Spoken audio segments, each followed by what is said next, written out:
Office থেকে সোজা চলে গেলাম আবারও পার্লারে, কারণ ওয়াশটা বাকি ছিল আর ওয়াশটা নেক্সট ডে করার কথা ছিল, কিন্তু প্রচণ্ড দেখতে বাজে লাগছিল, চিপকু টাইপের। তো আমার এক জায়গায় যাওয়ার কথা ছিল, তাই ভাবলাম নেক্সট ডে ওয়াশটা না করে আজকেই করে নিই, কারণ এটা সেম ডেও ওয়াশ করা যায়।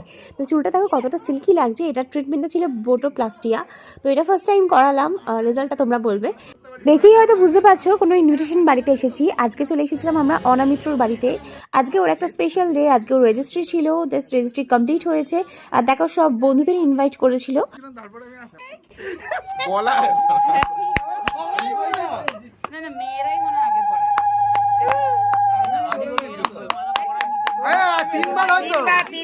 তিনবার ভাই, অত সহজ নয়।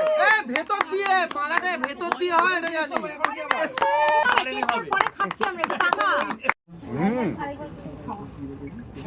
এখন যেগুলো যেগুলো করবি সেকেন্ডটাকে এটা পোজ দিবি।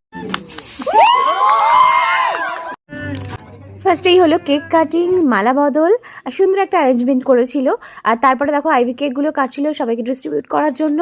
আর এদিকে ফিশ ফ্রাইও এসে গেছিলো। তো যদিও বা এটা স্ন্যাক্স আইটেম ছিল, কিন্তু খেয়েছিলাম আমরা রাতে 10টার সময়, কারণ সবার আস্তে আস্তে অনেকটাই লেট হয়েছিল। আর সবাই এসে যাওয়ার পরেই কেক ডিস্ট্রিবিউশন করার পরে শুরু হলো জোর কদমে নাচ গানা।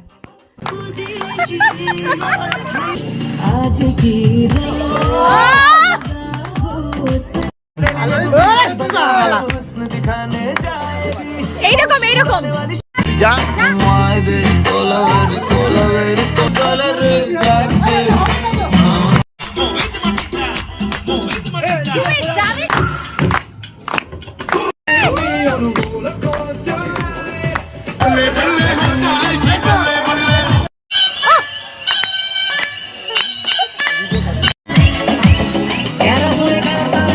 নাচ গানা কমপ্লিট হলো রাত্রি প্রায় 1:30টার সময়। তারপরে আমরা রাত্রে ডিনার করলাম আর তারপর যে যার বাড়ি।